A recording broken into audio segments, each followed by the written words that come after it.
নগর উন্নয়নে অবদান রাখার স্বীকৃতি দিতে রোববার রাজধানীর গুলশান নগর ভবনে নাগরিক পদক প্রদান অনুষ্ঠানের আয়োজন করে ডিএনসিসি।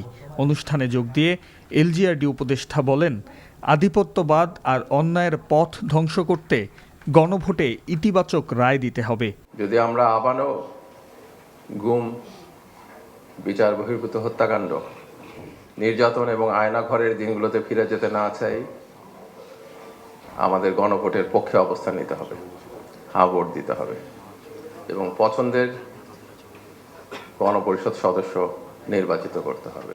জনপ্রতিনিধি বাছাইয়ের ক্ষেত্রে সতর্ক থাকতে হবে জানিয়ে বন, পরিবেশ ও জলবায়ু উপদেষ্টা সৈয়দা রিজওয়ানা হাসান বলেন, গণভোটে গুরুত্বপূর্ণ ভূমিকা রাখতে হবে তরুণ ভোটারদের। আপনারা আপনাদের বিবেক বুদ্ধি কাজে লাগিয়ে এমনভাবেই ভোট দেবেন যাতে আর পস্তাতে না হয়।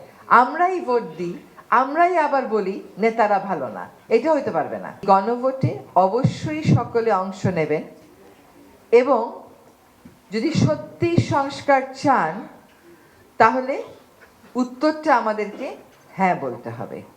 এর আগে অনুষ্ঠানে নাগরিকদের নিজ শহরের প্রতি দায়িত্বশীল হওয়ার গুরুত্ব তুলে ধরেন লেখক ও গবেষক ডক্টর সলিমুল্লাহ খান। এ সময় ডিএনসিসি প্রশাসক মোহাম্মদ এজাজ জানান, গণতান্ত্রিক প্রক্রিয়ায় উত্তর ঢাকাকে পরিচালনা করতে চায় নগর প্রশাসন।